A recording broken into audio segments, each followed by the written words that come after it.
शारदा, अरे सुनती हो शारदा? अरे क्या हुआ, क्यों चिल्ला रहे हैं? तू शारदा है? नहीं। तो तुझे क्यों बताऊं? जा शारदा को भेज। नहीं आएगी। क्यों? मुझे क्या पता, सुबह से किसी से बात ही नहीं कर ली है।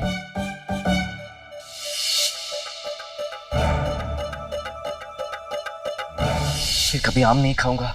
क्या बोल रहा है? कुछ नहीं, तू जा यहाँ से। शारदा, ये अच्छा है, घर की दोनों स्त्रियां यदि मौन व्रत धारण कर लेंगी तो कौन किसकी बात समझेगा और कौन किसकी बात समझाएगा? मैं हूँ ना, मैं समझा दूंगा तुझे। तू समझाएगा? स्वयं को समझ में आता है स्वयं क्या बोलता है? चल भाग यहाँ से।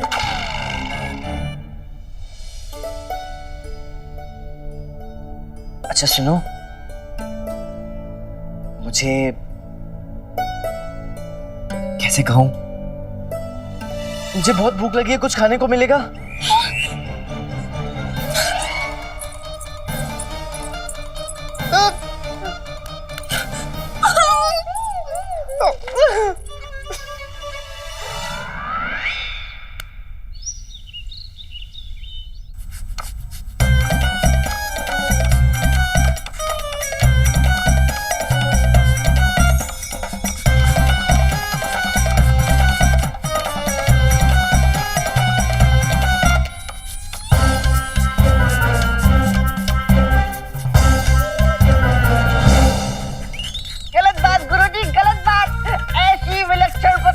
आज तक आपने हमसे छुपा के रखी, बताया ही नहीं कि आप इतना अच्छा भरतनाट्यम भी कर लेते हैं। वो भी कुचिपुड़ी, मोहिनीअट्टम, कथक मिला के। क्या बात है गुरुजी। कोई बात नहीं गुरुजी, चालू रहिए चालू रहिए। करते रहे गुरुजी, बहुत मजा आ रहा है।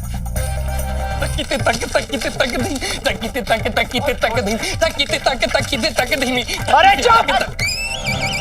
अरे नृत्य नहीं कर रहे हैं तो क्या कर रहे थे गुरुजी? खुजला रहे हैं खुजला रहे हैं। तो क्या हुआ कि रात्रि अधिक मात्रा में आमों का सेवन कर लिया, काम हो गया हमारा, पूरे बदन में आग लगी है, रोया रोया जल रहा है, ऐसा लग रहा है जैसे पूरे शरीर में ज्वालामुखी उठ रहा है। नृत्य नहीं कर रहे हैं हम। कोई बात नहीं गुरुजी, अति हुई है तो अंत भी हो ही जाएगा। खुजली यानी रोग, रोग यानी मृत्यु, मृत्यु यानी अगला जन्म, अगला जन्म यानी कि कुछ भी। जैसे कि चुप दुष्टोप, चुप हो जाओ वरना यही भस्म करके रख देंगे तुम्हें। जाओ जल्दी से वो पालकी निकालो, वैद्य जी के पास जाना है और वहां से दरबार भी जाना है। जो आ गया गुरुजी। रुको रुको रुको, रहने दो पालकी। ऐसा लग रहा है जैसे आज हम कहीं बैठ नहीं पाएंगे, ऐसे जाएंगे दरबार। हाँ वो हम ये महाराज के सामने खुजलाएंगे कैसे? बहुत संयम से काम लेना होगा। चलो। महाराज कृष्णदेव राय की, महाराज कृष्णदेव राय की, महाराज कृष्णदेव राय की, महाराज कृष्णदेव राय की।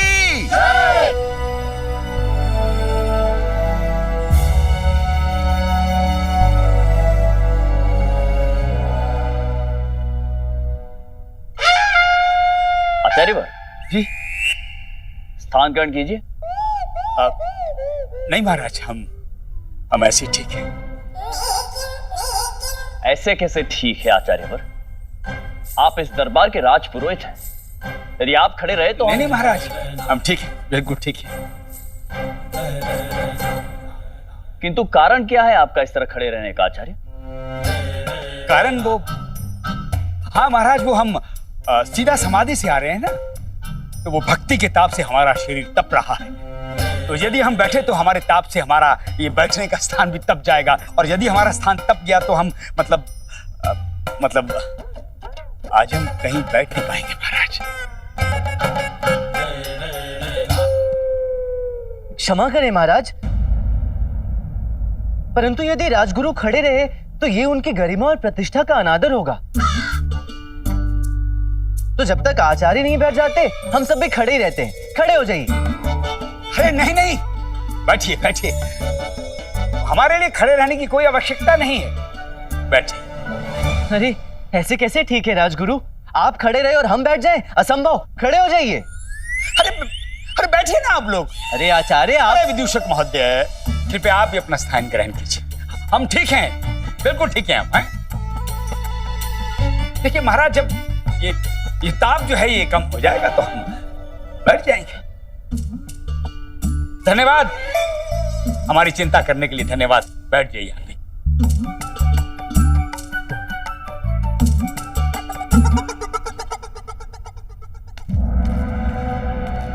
महाराज की जय हो। महाराज, ये सुंदरगढ़ राज्य के संदेश वाहक हैं। महाराज के नाम अपनी राजमाता का संदेश लेकर आए। महान सम्राट श्री कृष्ण देव राय को संदेश वाहक का कोटि कोटि नमन महाराज। सुंदरगढ़ की राजमाता देवयानी का संदेश। क्या कहती हैं सुंदरगढ़ की राजमाता हमसे अपने संदेश में? ये एक संधि याचना है महाराज। राजमाता आपके राज्य से संधि करना चाहती हैं। अपने राज्य को आपके शासन को समर्पित करके अपने राज्य के लिए आपका आशीर्वाद चाहती हैं। ये तो हमारे लिए गौरव और सम्मान की बात है संदेशवाहक, कि राजमाता जैसी सम्मानित, सक्षम और गौरवशाली महारानी हमसे संधि करना चाहती है। उनसे कहिएगा कि हमें उनका ये संधि प्रस्ताव सहर्ष स्वीकार है। ये राजमाता के लिए अत्यंत हर्ष का विषय होगा महाराज। संधि के इस प्रस्ताव के साथ राजमाता ने आपके लिए कुछ उपहार भेजे हैं महाराज। यदि महाराज उन उपहारों को योग्य समझे तो इन्हें स्वीकार करके समस्त सुंदरगढ़ राज्य और राजमाता का सम्मान बढ़ाएं।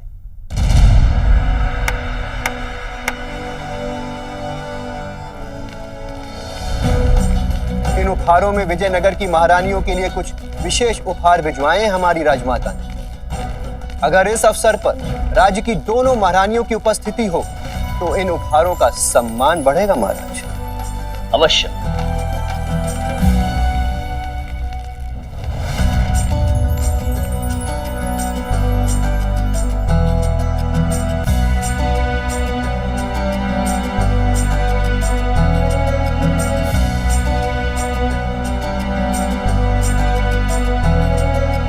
और ये अंतिम विशेष उपहार केवल महारानी जी के लिए।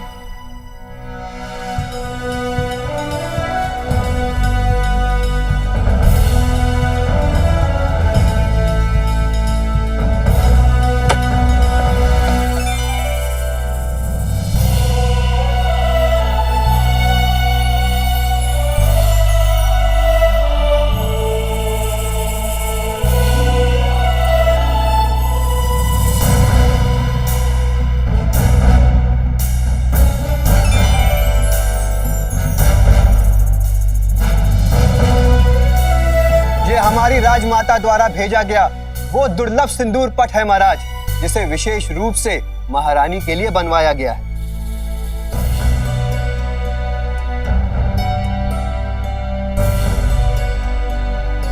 सौ से अधिक नकाशीकारों की कला का अनूठा संगम, सुंदरगढ़ के आभूषण विशेषज्ञों के महीनों का परिश्रम और अमूल्य दुर्लभ हीरों से जड़ित साज सज्जा, राजमाता ने महारानी जी के लिए यह उपहार सप्रेम भेंट किया।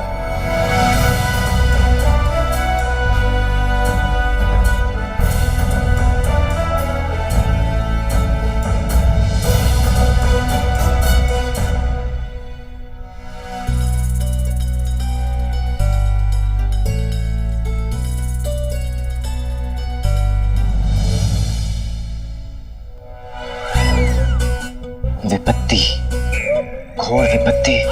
अरे क्या बड़बड़ा रहा है रामा? कैसी विपत्ति? वही जो आने वाली है बंधु, जिसे मैं साफ साफ देख सकता हूँ। अरे कुछ बताएगा भी? कुछ मत पूछ बंधु, कुछ मत पूछ। बस प्रार्थना कर ईश्वर से कि महाराज इस विपत्ति की घड़ी में तीव्र बुद्धि से काम ले। अति सुंदर, अद्भुत है ये सिंदूर पट, अद्भुत।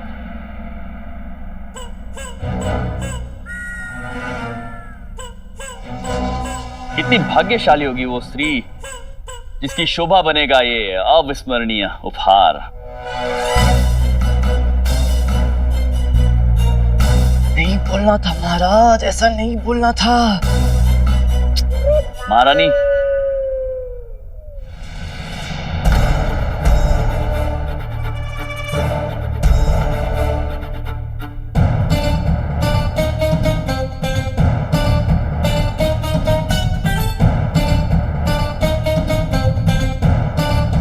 महाराज, तो ये शानदार सिंदूर पट आप किस महारानी को भेंट करना चाहेंगे?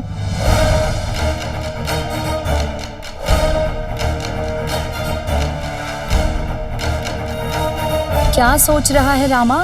दो औरतों के बीच में फंसना क्या होता है ये मुझसे अधिक और कौन समझ सकता है बंधु। वहां तो फिर भी एक पत्नी और एक माँ है, यहाँ तो दोनों ही पत्नियां हैं और सिंदूर पट एक। घोर विपत्ति बंधु, प्रचंड समस्या। अब आगे क्या होगा?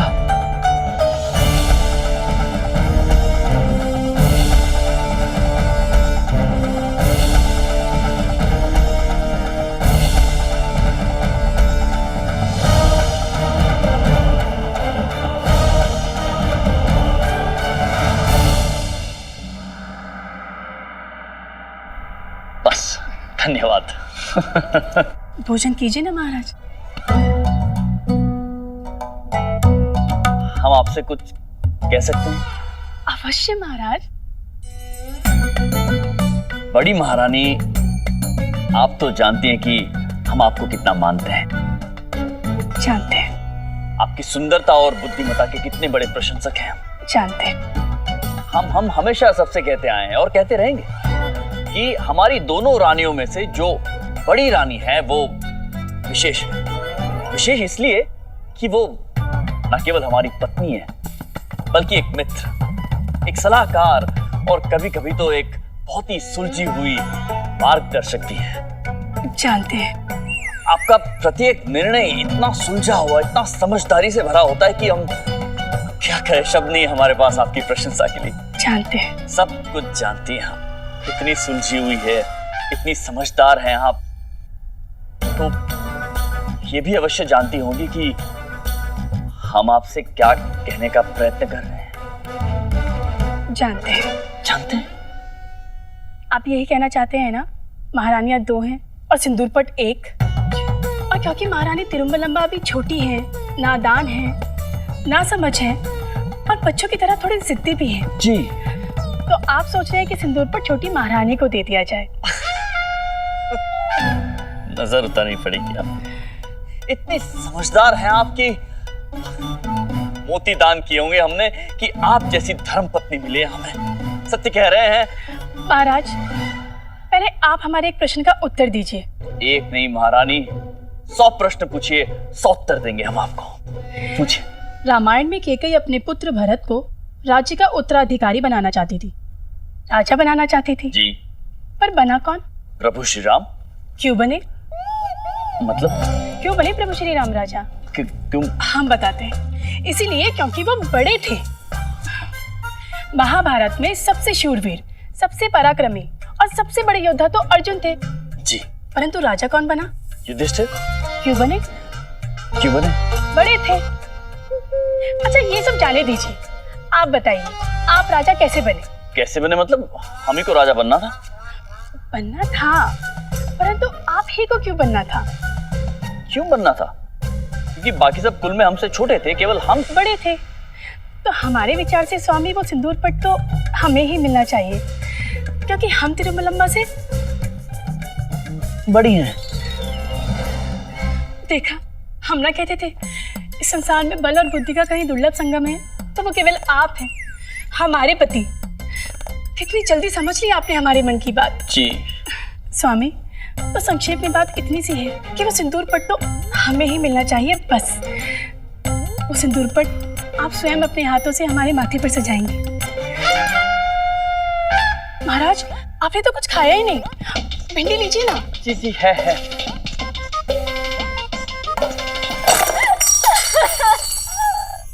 महाराज, न जाने छोटी महारानी को क्या हो गया है, बहुत ही गुस्से में है। सारा का सारा कक्ष तहस नहस कर दिया है, पूरा भोजन फेंक दिया है। महाराज शीघ्र चलिए। जी आप चलिए, हम आते हैं। हम आते हैं। हम समझ सकते हैं। जी।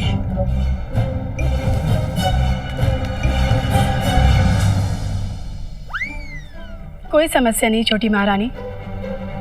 यदि आप सिंदूर पट के लिए युद्ध चाहती हैं तो हम उसके लिए भी तैयार हैं।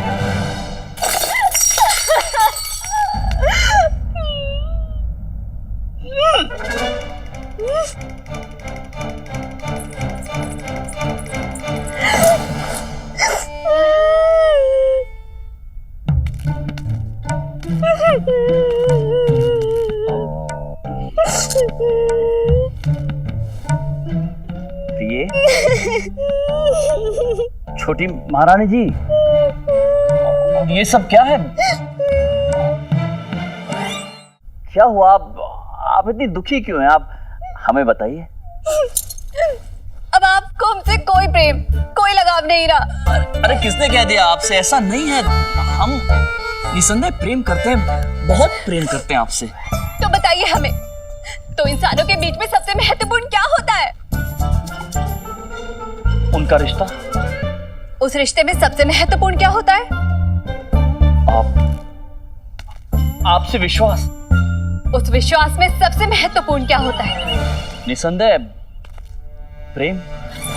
तो वही तो कह रहे हैं हम आपसे, वही तो नहीं करते आप हमसे, प्रेम। अब जब प्रेम ही नहीं है तो विश्वास कहाँ से होगा? जब विश्वास ही नहीं है तो किसी भी रिश्ते का क्या अर्थ? जब अर्थ ही नहीं है तो सब कुछ व्यर्थ हुआ ना। जब सब व्यर्थ है तो हमारे निरर्थक जीवन पर हम रोए नहीं तो क्या करें? दुखी ना हो तो क्या करें? यदि आपको हमसे प्रेम होता तो क्या आज वो सिंदूर पर हमारे माथे की शोभा न बढ़ा रहा होता? यही बात आप सीधे सीधे भी तो कह सकती थी ना। इतना लंबा मार्ग लेने की क्या आवश्यकता थी? छोटी महारानी, आप यहाँ बैठिए, आप शांत हो जाइए। हम कुछ करते हैं। कुछ करते हैं? नहीं, अर्थात वही करते हैं जो आप चाहती हैं। हम क्या चाहते हैं? यही कि वो सिंदूर पट आपको मिलना चाहिए। अये स्वामी, आप कितने अच्छे हैं। वो दिन हमारे जीवन का सबसे स्मरणीय दिन होगा जब आप अपने हाथों से हमारे माथे पर वो सिंदूर पट सजाएंगे।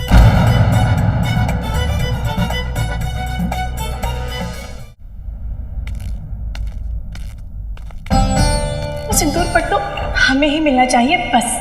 वो दिन हमारे जीवन का सबसे स्मरणीय दिन होगा जब आप अपने हाथों से हमारे माथे पर वो सिंदूर पट सजाएंगे। महाराज, प्रणाम आचार्य। आयुष्मान भव।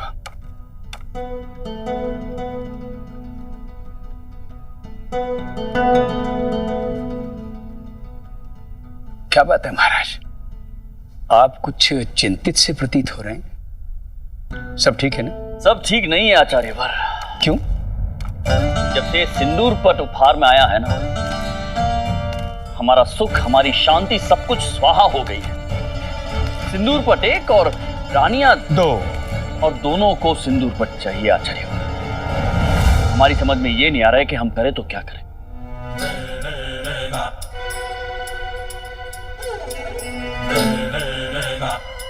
इसमें चिंता करने की क्या आवश्यकता है महाराज? अपना विदूषक है ना, वो क्या नाम है उसका? रामा।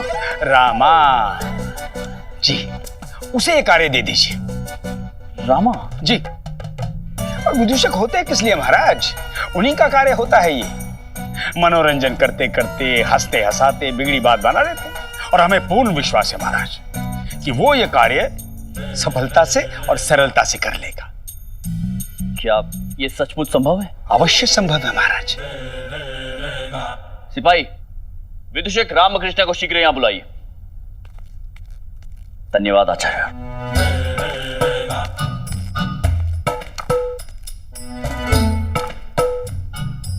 पंडित रामकृष्ण,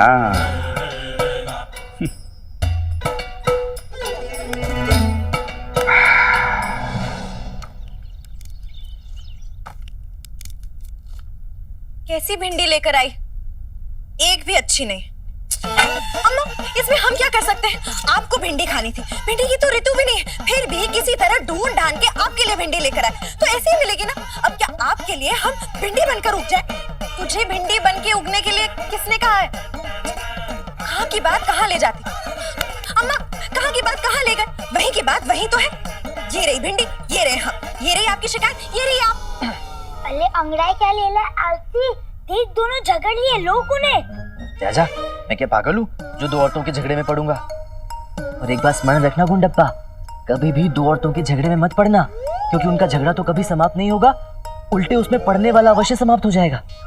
धैर्य रख, कुछ देर बाद इन्हें स्वयं स्मरण नहीं रहेगा कि ये झगड़ किस बात पर रही थी। तब तक तो बची कुछ सब्जियां भी सड़ जाएंगी। खाएंगे क्या? हवा? जब भूख लगेगी तो स्वयं पकाएंगी और देखना अंत में वो सड़ी हुई भिंडी ही बनेगी। प्रणाम विदूषक महोदय। हाँ प्रणाम प्रणाम। प्रणाम तो ठीक है बंधुवर, परंतु मुझे मेरे विदूषक होने का स्मरण कराना आवश्यक था क्या? खैर जाने दीजिए। ये बताइए आना कैसे हुआ? महाराज ने आपको शीघ्र अतिशीघ्र महल पहुंचने का आदेश दिया।